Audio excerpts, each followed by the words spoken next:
Chers auditeurs, Dear listeners, bonjour. welcome to Kumdashi Podcast Season 5 Saison 5, dans le monde fascinant des architectes. and in the architectural projects. Je suis Anne-Charlotte Deponte, passionnée d'architecture et docteur des universités en histoire de l'archi. I am one of the spokespersons of Anne-Charlotte, who is a PhD in architecture history. Merci Thank you d'être avec moi aujourd'hui. to be with us today. Et And maintenant, now, lundi en français, place au talent. and Wednesday, let's talk projects. In English, of course. Bienvenue dans Comme d'Archi.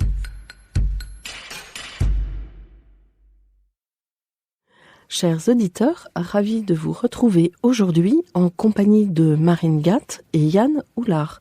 Bonjour Marine et Yann. Bonjour. Bonjour. Bienvenue dans Comme d'Archi. Vous êtes architecte, c'est bien ça? C'est ça. Tous les deux? Oui, Oui, tous les deux. urbaniste, on peut dire aussi. Architecte urbaniste tous les deux. Ouais. Bon, super. Membre du collectif Maya. Exactement. Oui, c'est ça.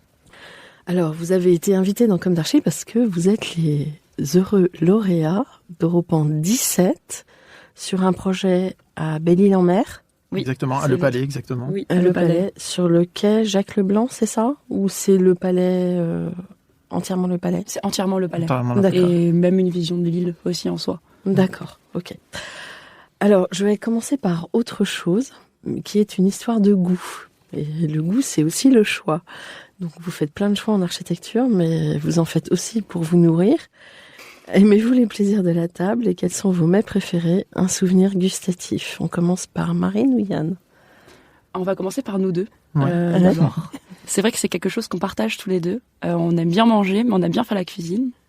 Et que même quand on travaille, on trouve des moments de pause où on va se cuisiner un petit truc assez rapide. Mais voilà, on aime prendre une pause, manger ensemble et partager un petit peu de temps ensemble pour penser à autre chose, on va dire, que le travail. On peut dire que le process de travail de Collectif Maya, c'est aussi la cuisine et autour de la cuisine, on va dire. Voilà. Et si je devais commencer un peu avec un souvenir, je pourrais dire un peu les crêpes de la Chandeleur de ma maman quand j'étais petit. Elle en faisait plein et c'était vraiment une enfance un peu comme ça heureuse autour de la nourriture. Mais j'aimerais plutôt parler du souvenir en fait de quelque chose qui est un peu plus récent. C'est la fideuà de ma belle-mère. La fideuà, c'est un plat un peu comme une paella mais avec des pâtes qu'ils font dans la région de Valence. Et en fait, elle fait ça souvent au moment des vendanges, ils ont des vignes. Et quand elle fait cette fideuà, en fait, il y a une sorte de rapport à la culture donc des raisins quand ils font leur vin. Et ensuite, donc on ramasse tous les raisins pendant la journée, etc. Et ensuite, ils font une grande célébration avec un grand repas dans la bodega, dans la cave, non et en fait, il y a un peu ce rapport-là au paysage, aux traditions culinaires. Qui est un peu quelque chose qui a irrigué un peu ma vision de l'architecture, parce que quand on fait un bâtiment, oui, il faut penser au paysage, au bâtiment, au style architectural, mais en fait, toutes ces traditions culinaires, cette identité qu'ont les gens d'un territoire, c'est quelque chose qu'on a toujours en tête quand on fait de l'archi, en tout cas de l'urbanisme. Et de mon côté, je dirais plutôt que c'est les origines bretonnes.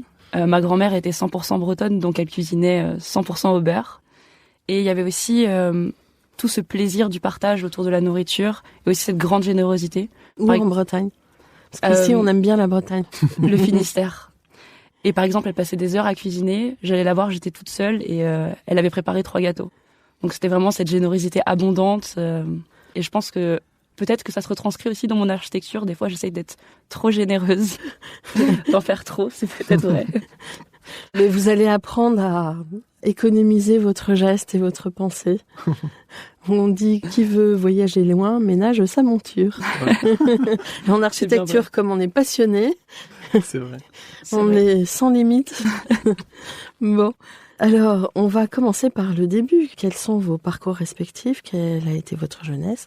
On a déjà deviné des petites choses à travers ce que vous venez de dire. Où s'est ancrée votre envie d'architecture, ce désir d'architecture, et quelles ont été vos études? Alors de mon côté, j'ai eu un parcours plutôt classique. Je me suis pas posé trop de questions. Depuis assez petite, je dirais que je savais que je voulais devenir architecte. J'aimais beaucoup dessiner, regarder les choses, essayer de comprendre la singularité des choses, surtout pendant les voyages ou des choses comme ça. Donc j'ai aussi grandi dans une petite ville, en Île-de-France, dans les Yvelines, qui est assez protégée, où il y a encore beaucoup de nature, avec des champs, de la forêt. Donc j'ai vécu au calme, et puis ensuite j'ai dû aller à Paris pour les études d'architecture. J'ai été diplômée en 2021 de l'ENSA Paris-Val de Seine. 15 jours après mon diplôme, j'ai déménagé à Barcelone pour y travailler. Et là, à la suite d'Europan, j'ai repris mes études. et je suis en diplôme de spécialisation. Retrouvez l'intégralité de cet épisode sur Apple Podcast, Acast, Deezer, Spotify.